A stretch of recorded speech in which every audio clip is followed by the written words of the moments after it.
So this picture behind me is not Granny Keeley, but I'm assuming what happened to her legs was something like this. In 2020, a woman had her feet on the dashboard, the airbags went off, her femur literally dislocated from her pelvis. And as you can see on the other side of her leg that isn't dislocated, it looked like it snapped. And the crash this lady was in was not a fast crash, it was like 30 or 60 miles an hour or something like that. The speed at which the car is going doesn't matter as much. The airbags will deploy at the same speed with the same momentum. You will literally be thrown around like a rag doll to an airbag if you have your feet on the dashboard. Like, I can't even imagine the pain this woman went through. Like, on one side having your bones broken and then this one dislocated so far. I'm sure she suffered a lot more than what this x-ray is showing too. And honestly, Granny Keeley is lucky she's even alive. I feel like your knees going into your skull with an airbag, you are just lucky.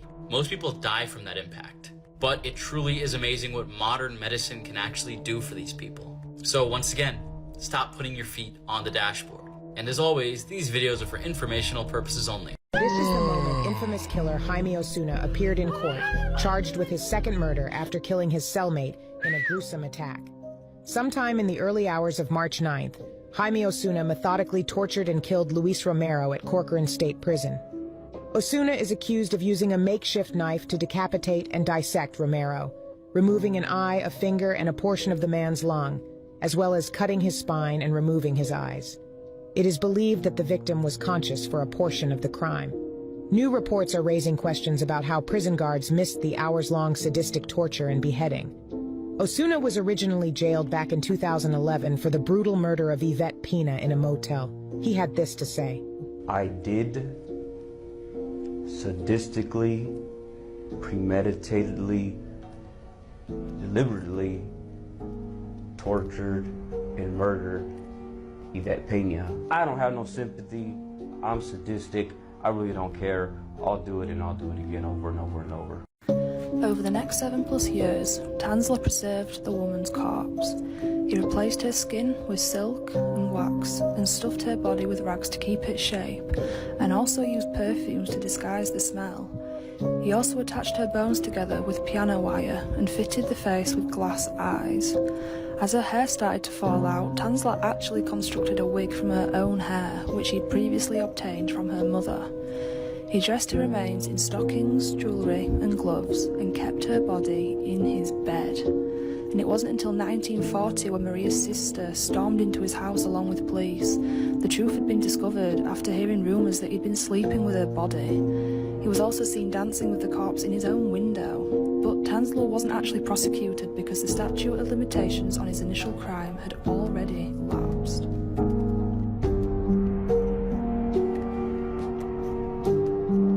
We were forced to stay awake for 30 days straight. It was like living in a nightmare they called the Russian sleep experiment. They locked 5 of us in a room and pumped in some gas that kept us from falling asleep, even if we wanted to. We were just war prisoners, caught in their messed up study to see what happens if people stay awake for so long. At first, things seemed okay. They told us we'd be free once the experiment was done. But as time went on, it got worse. Our talks turned dark, and we felt like we were losing our minds. By the 9th day, one guy started screaming non-stop until he couldn't make a sound anymore. The rest of us got so desperate that we started doing crazy things, like covering the glass with our own wasp so they couldn't see us. Then, on the 15th day, they shut off the gas and opened at the doors, but they weren't ready for what they found. We'd torn ourselves apart, literally.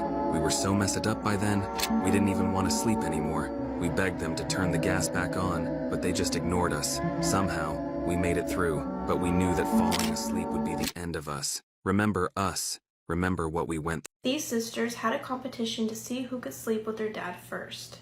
This is Samantha Kirshner, and in 2018, she met her father. She was 17 at the time and always wanted her father in her life. She even met her half-sister and formed a close relationship with her. By September of 2018, Samantha and her half-sister were battling for attention from her dad in the most unexpected ways. That's when they decided to have a competition to see who could sleep with their father first. On September 10th, Samantha slept with her father for the first time, and in the following month, they ended up getting married. Samantha's mom was clueless about the marriage, and she ended up notifying the police that Samantha's father had inappropriately touched her. Samantha ended up admitting to police that her and her father had a sexual relationship, but they did not believe that they were actually related to each other. Police then asked Samantha on why she would even do this, with the possibility of this actually being her father, and she stated it was because she had a jealous competition with her half-sister. DNA tests later confirmed that that was actually her biological father. Police then arrested Samantha and her father, Travis Fieldgrove. In 2019, Travis was sentenced to 2 years in prison after pleading no contest in incest charges. Travis stated his actions embarrassed him and he deeply regrets sleeping with his daughter. His lawyer stated that he had a brain injury and was not a high-functioning person.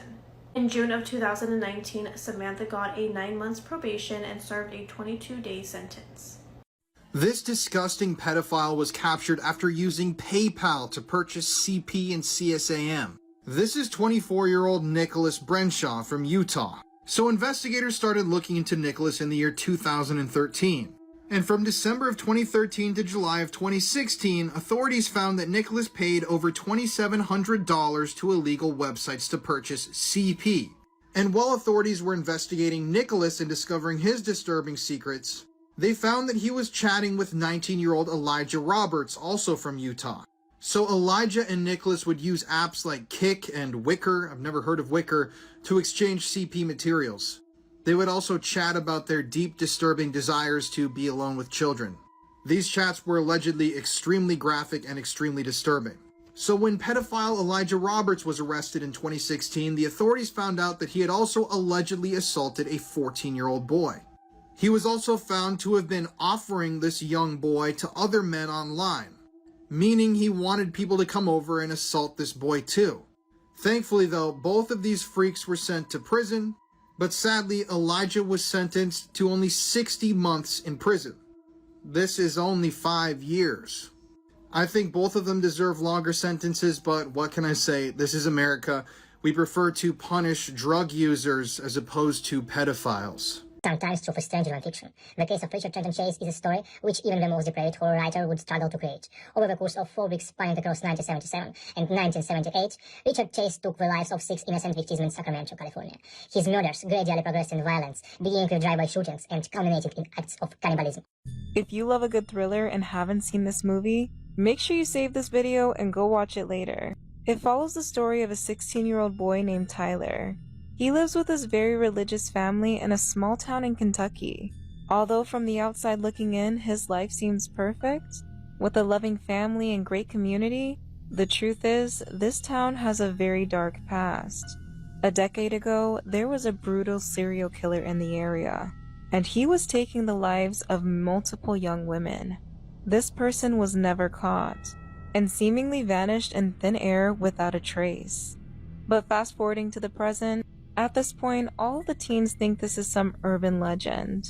The killer must have run away or died, so no one's really worried about him anymore. And Tyler is also one of those people. One night, he decides to use his dad's truck to pick up a girl for a date. And at first, things are going great. That is until she reaches her hands in between the seats and finds something truly terrifying. It's a photograph. And what's pictured in this photograph is going to leave you speechless. Someone has been hiding something very evil. And the only way to find out what this picture is of, and who the person is hiding that secret, is by watching this movie. Before I remind you what it is, make sure you follow for more movie and TV recommendations. But again, I was talking about the Clove Hitch Killer, and you can watch it right now on Hulu. No lie, you guys, this movie is chilling. Definitely go check it out. This has to be one of the scariest videos I've ever seen. No ghosts, no spirits, real life. A young female real estate photographer was taking photos for her job one day. She happened to be in an occupied house. The resident began following her around. She says this wasn't unusual, so she didn't think anything of it, until she started noticing multiple locks on certain doors, and even a camera pointed toward one of these doors. When she goes upstairs, a man comes out of one of the rooms. What happens next is straight out of a horror film. You have to see the video for yourself. Okay, so I took pictures of this house, and this guy was following me around like the whole time, which isn't unusual, but he was a little bit strange, and there was like 6 people living in this house, and it's a hoarder house. But I also noticed they have like 3 locks on the door, and then down here they have locks, and then going up here they have a camera and it's facing this door. Anyway, a roommate comes out of this door and he asks them if he should lock the door and kidnap me. And I said, immediately, people know where I am. And then he laughed and said, no one would ever hear from you again. Bro, I did not even finish this house. I immediately left. I was like, nope, dipped the out. You can see me right there. Hello. But yeah, pretty sure I maybe almost got kidnapped, but I don't really know. If you're a woman and you've ever had any close calls like this, let me know in the comments below. We need to spread awareness that things like this really happen. Bridge. Yes, I was at the bridge. I was cruising. There was a road underneath, right? Under the overpass. And I was driving along, and I see a shape here on the railway tracks. So I'm like, oh, interesting. So I go up, and as I'm looking, I see a large thing wrapped in a canvas. Okay. And I'm like, that's a homeless person. So I grab my knife, I put on 3 layers of gloves, because plastic gloves can betray their users because they're so thin, those vinyl gloves, by putting your fingerprints through. So I put on 3 on one hand, I took the knife, I pulled back the canvas, and I stabbed his neck. Okay. He was panicking at first in his old man voice. He was in his 50s. I know why I call him an old man. He was saying, what are you doing? What are you doing? Why? Ah! And I just kept on stabbing his neck. Is it okay if I do a demonstration? Oh, yeah. This is him. I was straddled on top of him like this. Okay. And he couldn't fight back. It was actually surprisingly easy. I was barely breaking a sweat. I thought, oh, this guy, he's going to be tough. But no, it was actually surprisingly easy. And during the time, I was growling and making animalistic noises. At this point, there can be no doubt that Brian is excited to tell the investigators all about his horrific deed. Not only is he pleased to be holding court, he's actually reliving the murder and relishing the memory, demonstrated by a smile. You may have seen Megan is Missing, but you may not know the real-life story behind it.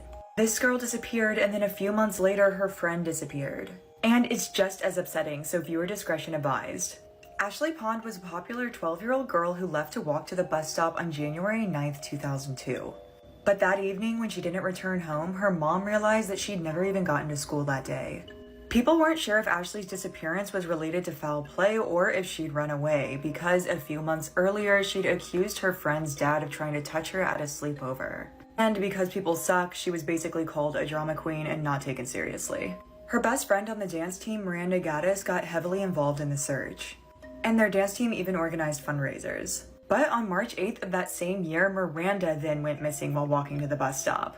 And this was the same bus stop, so people quickly realized that there was a predator among them and he probably lived in the same neighborhood. And the house nearest to the bus stop was owned by Ward Weaver. His daughter went to school with the girls, and remember when I said Ashley was the subject of gossip? Well, Ward Weaver was the man she accused. And after the disappearance, this man dug a hole in his yard and covered it with concrete. But he was so confident that he even invited the media into his house to see that the girls weren't there. This neighborhood nice guy was exposed as a predator on August 13th when his son's girlfriend called 911. She'd been at their house when Ward Weaver attacked her, and luckily she escaped and called 911. But Miranda and Ashley were still missing. While he was in jail for the attack on his son's girlfriend, the landlord came to visit his property. When the landlord looked up, he saw 5 fly strips completely covered with flies. And knowing that there were 2 missing girls in the neighborhood, the landlord realized he just found them. This is a long story, and the rest of the info will be in part 2. I've been ghost hunting for the last 10 years. Sometimes things happen that you can't fully explain. This journey that I'm on is for knowledge, not for fame, and we've put ourselves on the line many times in the quest to get those answers. I've made a lot of friends along the way, and worked with some of the world's most renowned paranormal experts, but sometimes things happen that still scare me. I didn't realize what was going to happen that night. I didn't fully understand what we were dealing with. But it turns out it was darker and more powerful than we could have imagined. And it still scares me. I'd like to welcome you all officially to the West Virginia State Penitentiary. So this is where the electric chair would have been? Yes. He partially castrated himself in there. His head exploded like a pumpkin. That's a good start for your night there. That was the room that was known more infamously as the Sugar Shack. They take his severed head, set it up in the window. Tonight on the Paranormal Files, we're at one of the most violent places in America. This is a historic prison with an extremely bloody past. Are you in front of us? We'd love to have you come and talk to us. Oh, look at it. It's like it's climbing the fence. Oh, I feel like cold, dude. Locked. Oh. All right, down to the hole. Let's do it.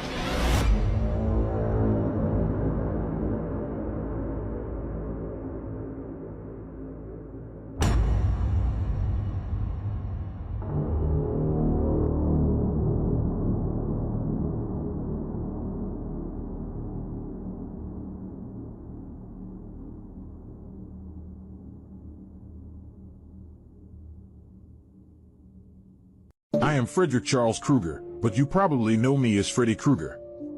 I was born in the city of Springwood, Ohio, in 1942. I was the result of abuse. My mother, Amanda Krueger, was a nun who worked at Weston Hills, a former psychiatric hospital. In December 1941, just before Christmas, the hospital was closed to celebrate the holidays. But they didn't realize that my mother had stayed inside, locked in with hundreds of maniacs. She was abused and beaten by a group of patients from that hospital and became pregnant. A few months after I was born, I was put up for adoption. I was adopted by Edward Underwood, an alcoholic and abusive man who used to beat me. When I was old enough, I ended Edward Underwood's life using a knife. From there, I tried to rebuild my life. I got a job at a factory. Years later, I got married and had a daughter. But the memories of the past continued to torment me. Something was not right within me. I felt the need to torture and murder young people. People in Springwood began to disappear. In 1966, Loretta, my wife, discovered my double life. She found torture instruments in the basement of our house. When she confronted me, I simply strangled her in front of our daughter. Loretta's disappearance alerted the authorities, who searched my house, especially the basement. I was arrested, and my face was all over the news. But they didn't find enough evidence to keep me in prison, so I was released. The people of Springwood, angry with the situation, wanted to take revenge into their own hands. They found the place where I slept. They doused it with gasoline and set it on fire to burn me alive. I died that day. But my spirit would return to torment those who had harmed me. And I would start with that group of patients from the psychiatric hospital who abused my mother. I tormented each of my victims by invading their dreams. And the best part was that this time, they couldn't escape.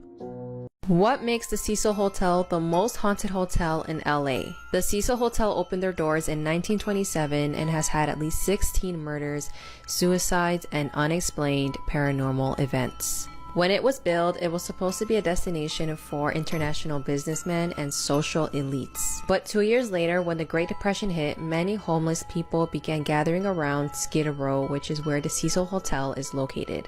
The hotel became a meeting place for criminals and drug addicts, which attracted more violence and deaths. In the 1930s, at least 6 people committed suicide in very gruesome ways. It's even been said that people felt very strange energies that pushed them to do unforgivable things. In 1944, 19-year-old Dorothy woke up in the middle of the night with stomach pains, and to her surprise, she gave birth to a baby boy. Dorothy thought that her baby was deceased, so she threw him out the window. In 1962, 27-year-old Pauline Auden jumped from her 9th floor window after an argument with her husband. On her way down, she struck 65-year-old George Giannini, who was walking by the hotel, and they were both pronounced dead. But besides these tragic events, the Cecil Hotel also became a temporary home for some of the most disturbed serial killers in American history. In the mid-1980s, Richard Ramirez, who took 13 lives, lived in a room at the top floor of the hotel for much of his killing spree. There's also been a number of eerie cold cases that to this day investigators don't have answers to. For example, a case that many of you may know of is of Elisa Lam, who went missing and then was found deceased inside the hotel's water tank. Her naked corpse was found after hotel guests complained about bad water pressure and a weird taste to their water. Before Elisa went missing, there's surveillance footage of her acting super weird in the hotel elevator. And even though Elisa's death was ruled an accidental drowning, many believe that she was murdered. In 2017, the hotel was shut down to undergo renovations, and it reopened in 2021, but only as affordable housing for the moment. However, coined the phrase, "You can't make this stuff up," might have known the story of real-life boogeyman Albert Fish. A slight, elderly man with grey hair, no one suspected the kindly single father of being sadistic child murderer and cannibal. Imagine being held captive in a basement, and when police arrive you think you're free. You call out for help, but they leave you there to be killed. In the 1980s, girls in Belgium started vanishing. The local community in Brussels was understandably unsettled. They had no idea a monster was living among them. Marc Dutroux was reportedly abused as a child. When he became an adult, he turned to a life of crime. He was involved in substance dealing and selling stolen cars. He married early and had 2 sons, but he had many affairs and started abusing his wife. They separated and he married his second wife, Michelle Martin. The pair would go on to do the unthinkable. In 1985, the couple had a disturbing hobby. They would kidnap and women. A friend of the couple called Jean also helped them. Marc had managed to convince him that he owed him a favour. On June 7th, 1985, they took their first victim. This was 11-year-old Sylvie D, who had been walking home. Men jumped out of the car and grabbed her and kidnapped her, and when they got her home, they AR'd her. They took a Polaroid picture of her before setting her free. They took many more victims before eventually being caught by police. The girls that were set free went to police and provided them with information to make the arrest. Marc, Michelle, and Jean were imprisoned for a short time. Marc, however, managed to manipulate the prison officials into thinking he was disabled, so he got many benefits. He was also able to state that he couldn't sleep and got prescribed some sleeping tablets, which he would go on to use for a sinister purpose. Marc was released in 1992 after serving just 3 years in prison. This time he learned a lesson: to set no more of his victims free. He built a dungeon in his basement for his next victims. Between 95 and 96, he would kidnap at least 6 children. He kept them in his basement, tortured them and SA'd them, and used the sleeping tablets to sedate them. It was at this point. Today's true crime story is pretty chilling, okay? This one even scared me, right? But anyways, this has some very disturbing and graphic details. Viewer discretion is advised. In the early 1900s in Bavaria, Germany, the Gruber family lived in this farmhouse called the Hinterkaifeck. The family consisted of husband and wife Andreas and Kazilia, their widowed daughter Victoria, and Victoria kids Joseph and Kazilia. The family noticed a lot of strange things going on around the house. Andreas noticed a set of keys that were missing, and also there were footprints in the snow leading from the woods to the house, but there was never no footprints ever leaving the house. There was also a newspaper in the house that Andreas never remembered buying, and it looked as if someone was trying to pick at the lock on the shed. While all these strange things were going on, they had a maid at the time, and the maid was like, "Look, I gotta quit. This house is haunted." The family kept hearing noises in the attic, and the maid just like, "Look, I can't be here anymore. The noises in the attic, all the stuff going on around here, I can't do it." Although strange things continue to happen in the house, the family ends up hiring a new maid named Marie. What the Gruber family did not know was that those strange things would lead to their murder. On the evening of March 31st, 1922, the Gruber family was murdered. Victoria's son Joseph was killed in his crib, and Maria was killed in her bed. What's so crazy about this is that same day, March 31st, 1922, that was the same day that the maid Maria was hired. Meanwhile, the rest of the Gruber family was found murdered in the barn, and they were stacked on top of each other. When people in the town didn't see the family for days, they grew concerned, and the police came to the house, and then that's when they discovered all the bodies. All the victims were killed by a pickaxe, but the police were so puzzled about something. The family wasn't found until 6 days later, but it seemed like someone had made themselves at home. Police noticed that food was being eaten, the animals were being fed, someone was sleeping in the beds, sitting on the furniture, things like that. For years, the police were looking for the suspect or suspects, but they couldn't find anybody. So the case was closed in 1955, and the year after the murders, the whole farmhouse was demolished. To me, I feel like someone was able to sneak into the house without the family's knowledge and was living in the attic for months. That's what I think. All right, y'all, that's it, and I'll be back to do more true crime videos for you guys.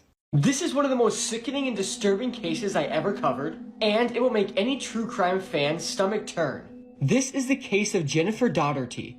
This case took place in Greensburg, Pennsylvania, which is a relatively small area. Jennifer was 30 years old and was extremely kind and sweet. She loved to dance and she trusted everyone she ever encountered. This is because she had some mental disabilities, and this disability even affected her keeping up with her peers in school. And she always got bullied and teased, but she always chose kindness over anything else. She then started going to this community center when she finally thought she met her friends. And these supposed friends were Angela, Peggy, Amber, Melvin, Ricky, and Robert. And you will soon find out why they weren't her friends. These 6 people all lived together, and Angela was 17, who was pregnant with Ricky's baby, who was 23 years old. Amber was 20, who was pregnant with Melvin Knight's baby. Peggy was 27, and Robert was 36. Now remember, Jennifer was 30 years old, but due to the mental disability she had the mental capabilities of a 12 to 14-year-old person. The 6 of them and Jennifer hung out for a while, but soon after, Angela became extremely jealous of Jennifer. This is because her boyfriend Ricky would always flirt with Jennifer when they all hung out. So Angela and Amber came up with this whole screwed up plan. On February 10th, 2010, Jennifer was invited to a sleepover with her friends. And before she left a note for her mom that said, "Have a great day at work, and I love you very much." Right when Jennifer stepped into the apartment house, she was subjected to 36 hours of extreme hell. The group went through her purse and stole money, gift cards, and her cell phone. They poured liquids into her bag, hit her head with filled soda bottles, cut her hair, painted her face with nail polish, and dumped liquids and spices on her head. They then took turns violently hitting Jennifer with a metal towel rack and crutches. Jennifer was also stripped naked, gagged, and then raped by Melvin. They even forced her to drink cooking oil, nail polish, detergent, different medications, and even urine. And keep in mind, this whole time, Jennifer completely trusted them because she thought that they were all her friends. But they were literally dehumanizing her. They then continued pouring all of these things and spices on her head, and Jennifer was crying that her eyes hurt and she couldn't see. But they didn't listen and continued pouring. And after they decided they tortured her enough, they took her life. They then tied her up in Christmas lights and forced her to write a fake suicide note, essentially saying that everything that happened to her was self-inflicted. The first line reads, "I have not been feeling happy for a while now, and I also feel everybody will be better off without me." Which is just sad because that wasn't the case. Jennifer was extremely loved. Once the note was written, they got a knife and stabbed Jennifer to death. And once they knew she was dead, they tied her up in Christmas lights again, stuffed her body inside a garbage can, and dumped it in the parking lot of a middle school, where her body would be discovered by a truck driver the next day on February 11th. Even though Angela orchestrated the whole thing, she avoided the death penalty because she was 17 and a minor. But she ended up getting life without parole. Melvin got the death sentence.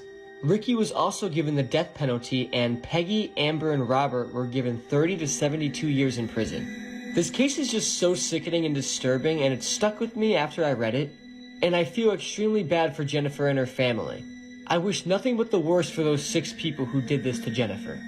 Not only did this woman completely slaughter her boyfriend, but she then proceeded to cut him up, cook him, and prepare to serve him to his children. Born on the 24th of October 1955 in Tenterfield, Australia, Catherine Knight was the product of a scandalous affair between her mother and father. Following this tumultuous start, Knight's chaotic childhood didn't get much better. Her father was reportedly an alcoholic and essayed her mother multiple times a day. Knight also claims that she herself was essayed by multiple family members up until age 11. In school, Knight was known as the bully. Without ever learning to read or write, Knight quit school at 15 years old and went to work in a clothing factory. About a year later, she landed her dream job at a slaughterhouse. Red flag that was her dream job. Now, whilst she was working at the butcher shop, she met David Kellett, who was, much like her father, a raging alcoholic. They married in 1974. However, Kellett was very unfaithful during their marriage, and at one point he actually left her and their 2 children in the middle of the night. During this time, Knight was actually diagnosed with postnatal depression, and she had to spend quite a bit of time in a psychiatric hospital. Once she was released from the hospital, Kellett took her back and they basically resumed their relationship. Their reunion, however, didn't last long at all, and Kellett finally left her and their 2 daughters for good. So Knight actually dated a couple of men before she met and ended up having an affair with John Charles Thomas Price. They ended up moving in together in 1995, and it seems as though their relationship was going well. However, things turned quite violent when Knight suggested that they both get married, and Price actually declined. In 2000, an argument between the pair culminated with her actually trying to stab him in the chest. He ended up taking out a restraining order against Knight in order to keep him and his children safe. On a side note, they both had children from past relationships and marriages, so they didn't actually have any mutual children together. It was during this time that Price let on that he was very concerned for his safety, and he actually ended up telling his co-workers that if he ever went missing, it was likely that Knight had killed him. So on February 29th, 2000, Price came home from work and went about his normal nightly routine before going to bed at 11 p.m. Knight arrived home shortly after, and she made herself dinner, watched some TV, had a shower, and then ended up going upstairs. She woke up Price and the 2 ended up having intercourse, and then Price went back to sleep. Knight then took a butcher's knife and proceeded to stab Price 37 times. Now, according to evidence, he did wake up during the attack, but he was just unable to fight her off. Knight dragged his body down the stairs, skinned him, and hung him from a meat hook in their living room. She then decapitated him and cut up pieces of her body to cook in a stew. She then lay down next to the headless, mutilated corpse of Price, took a handful of sleeping pills, and passed out. So Price's co-workers called the police the next morning when he didn't show up for work. The police arrived at Price and Knight's house to find her gruesome and bloody crime scene and immediately detained her. At the time that she was detained, she was still passed out from the pills. However, when she finally woke up, she claimed that she had no recollection of the night before. So police went into the kitchen and found Price's head in a pot on the stove boiling with a bunch of vegetables. Oh my God. On the dining table, there was 2 plates laid out with labels of names. In horror, police realized that Knight had planned to serve parts of Price's body to his own children. Knight was immediately charged with Price's murder, to which she pled guilty. For the first time in history, Knight was the first woman